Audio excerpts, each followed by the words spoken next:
get a ton of people to try to have my family and me and my family. It's not safe anymore. She made a video on YouTube and paid for it to go viral. And cut off parts when people were holding down my dad on the floor while she tried to grab my sister's hair and scratch her leg. She tried to pull my sister downstairs and kill her. And cutting the killer. Tried to snatch my baby sister away. Blaming everything on me. Trying to help my new mother. Blaming everything on me, but my dad never comes home, always scold me and beat me, say that he never comes home because of you. Oh my god guys, aku baru dapat kiriman DM dari followernya aku, dan ini ada video anaknya Emmy ya, yang cowok. Oh my god, dan dia ngomong di situ, dia bilang Emmy menyakiti ibu barunya dia, ibu baru. Nak, kamu keceplosan ya? Emang ya, jalan Allah itu, jalan langit itu benar-benar bisa datang dari manapun juga. Ini dari mulut anaknya sendiri yang cowok, yang mungkin ini umurnya masih berapa sih nih anak? Berapa tahun ini? 9 tahun?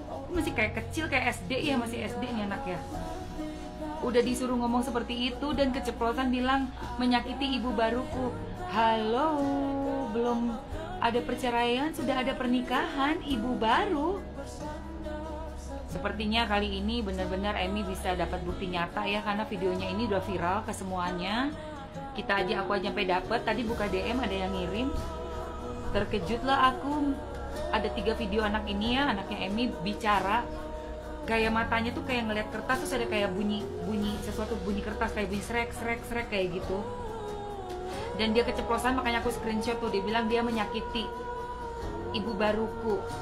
Ya Allah Tuhan, berarti nih anak sudah ada seorang sosok di rumah itu yang udah di label ini ibu baru, sementara perceraian aja belum ada, masih status menikah. Oh Tuhan, buruan, cepetan Emmy, cepetan, ini bukti kamu harus cepat. Dan apa namanya, kita semua, aku, teman-teman, semua perempuan di Indonesia yang care, dan semua laki-laki juga yang masih peduli dengan keluarga yang benar-benar samawa ya, keluarga bahagia sampai jannah, itu pengen lihat keadilan untuk kamu Emmy. So guys, kalian lihat nih video anaknya Emmy ya, kamu cari aja, udah ada beredar viral, makanya ini aku up di TikTok aku. Dan ini ada bukti baru bahwa anak-anaknya Emmy sudah di brainwash dengan mengatakan sudah ada ibu baru ya. Wow, hebat. Kita tunggu ya kabar berikutnya ya. Kasihan Emmy. Love you Emmy, stay strong ya sayangnya. Stay strong. Sarangyo. Yang dia sampai mabuk-mabuk sampai dari usia 18 tahun, itu bener itu? Oh, saya nggak tahu kalau itu. Tapi pemaparannya seperti itu? Ya, pemaparannya seperti itu. Kalau masalah benar tidaknya, ya saya nggak tahu itu. Kan saya cuma mendengarkan ya. Dan saya juga tidak mau orang akhirnya nanti kalau misalnya nggak benar ya, makanya saya mau undang Mas Mega kan, maksudnya. Itu kan membunuh karakter orang soalnya. Tapi itu secara tidak langsung seorang atlet lah, bisa dibilang kecolongan juga dong, artinya lembaga tertentu dengan dia memiliki habit yang sangat tidak baik. Saya pikir segala perbuatan baik untuk menolong orang yang mengalami kondisi seperti Mas Kurnia Mega itu jangan dijadikan sebagai kekecewaan. Terlepas dari apapun masalah hidupnya Mas Kurnia Mega dengan mantan istrinya, beliau sakit. Beliau butuh bantuan, beliau sedang berjuang untuk hidupnya. Oke? Oke, Bang, terkait gitu. WNA Korea Ami. Seperti apa sih Bang melihatnya Bang? Kenapa nanya gue semua sih? Setelah ketemu dia, Gue nggak ngundang, orangnya datang sendiri. setelah ketemu Abang dan podcast langsung, apa yang Bang Junsu lihat sebesar dari sosok Bu Ami ini? Iya, seorang wanita yang kehilangan anaknya dibawa. Kebetulan beliau datang sendiri ke tempat saya. Sekali lagi nih gue tegesin ya, istrinya Kurnia Mega datang sendiri. Ibu yang Korea juga datang sendiri, meminta bantuan untuk mengklarifikasi dan memviralkan masalah yang dialami karena tidak ada pertolongan yang didapat. Saya kan juga sebagai seorang sebagai seorang podcaster, saya lihat ya ini ada cuannya ya, gue jujur loh, tapi gue juga ngelihat bahwa Bu, ibu yakin karena ini masalah nanti takutnya begini. Jadi gini, gue sebagai podcaster, gue cari duit, tapi gue juga mikirin ke depannya. Gue tidak akan mau mempodcast orang itu sebelum mereka benar-benar yakin apabila berbicara tentang sesuatu yang sangat krusial, nama baik seseorang, keluarga, anak-anak. Karena impactnya gede banget.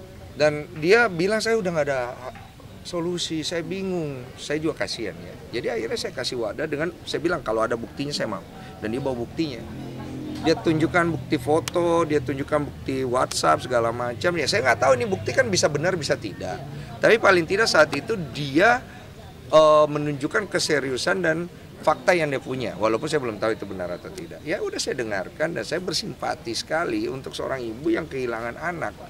Saya nggak tahu masalah rumah tangga mereka seperti apa dan saya nggak tahu siapa yang benar siapa yang salah. Netizen yang mungkin bisa nilai sendiri. Tapi yang paling pasti masalah mereka itu harus selesai di pengadilan keluarga di Singapura. Setahu saya family court, bukan di public court. Sekarang masalahnya dibawa ke public court.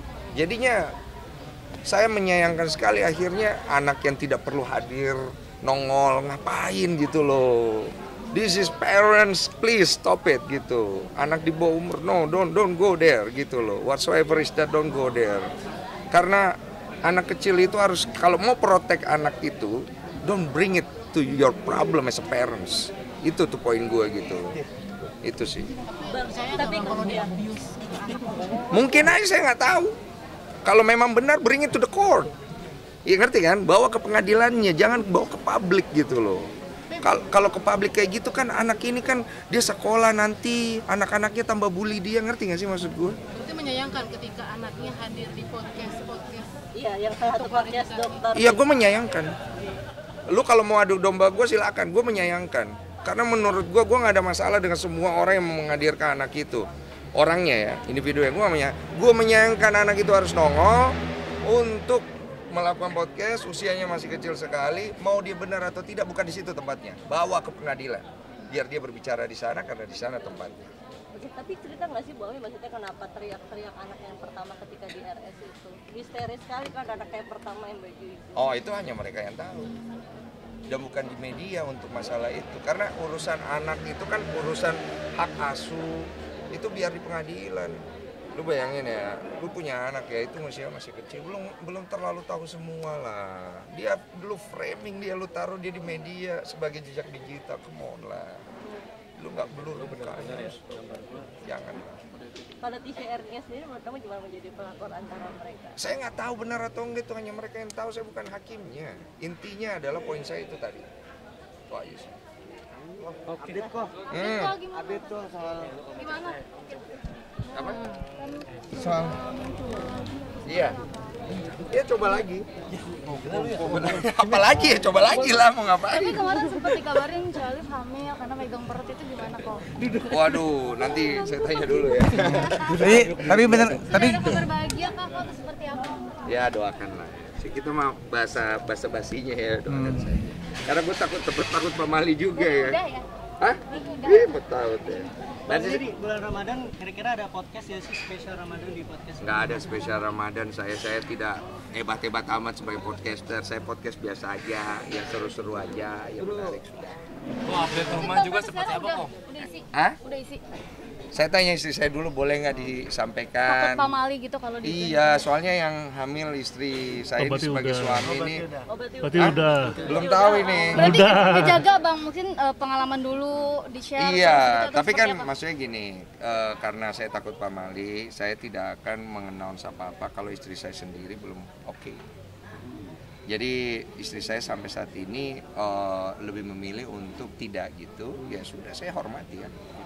Cara untuk kamu ibaratnya tetap sama istri itu kayak menjaga satu sama lain, karena kan pasti ada aja kalau setiap gagal tuh pasti ada trauma atau apa nggak sih? Iya. Mungkin kamu sendiri kasih pengertian ke istri atau istri sebaliknya mungkin bang? Saya lebih banyak fokus mendoakan istri. Jadi kalau malam saya pegang tangannya ya, pray for her. Jadi saya doakan karena menurut saya itu obat paling mujarab untuk hati yang sedang berduka. Trauma bang? Pasti ada lah. Cuma kalau didoain lama-lama sembuh. Itu yang gue yakini ya.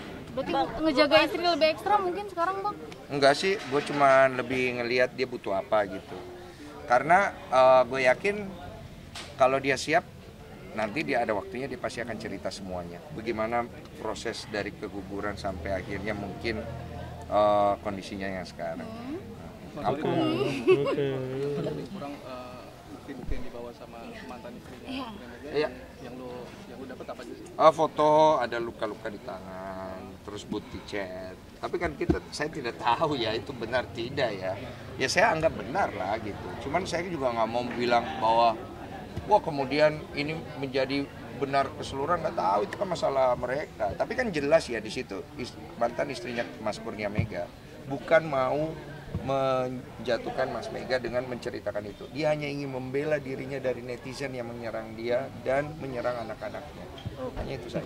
Bang, tadi juga kelupaan, ada niat ngundang Pak Aiden Wong lagi nggak ya, suaminya Bu Ami? Siapa? Pak Aiden Wong yang suaminya Bu Ami. Aiden Wong. Oh, Aiden Wong. Pak Aiden Wong, saya sih pribadi tidak ada kepikiran untuk undang. Tapi kalau beliau mau datang seperti podcast saya sampaikan di terakhir, I will welcome him. Tapi kalau bisa tidak via Zoom, ketemu saya langsung. Bang, kelihatan ada playing victim nggak sih dari Bu Ami ketika ketemu kamu? Mungkin. Playing victim? Saya kurang jago membaca psikologi orang, apakah dia playing victim atau tidak ya. Tapi sepertinya sih kehilangan anak gimana ya? Gitu aja sih. Dibilang kan mabuk gitu-gitu dari marahin anak. Mungkin aja, bisa aja semua itu terjadi, tapi kan nggak tahu penyebabnya kenapa. Atau mungkin stres apa gimana, nggak tahu saya.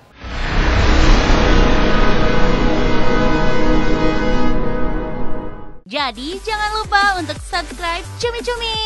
Ditekan ya tombol lonceng merahnya.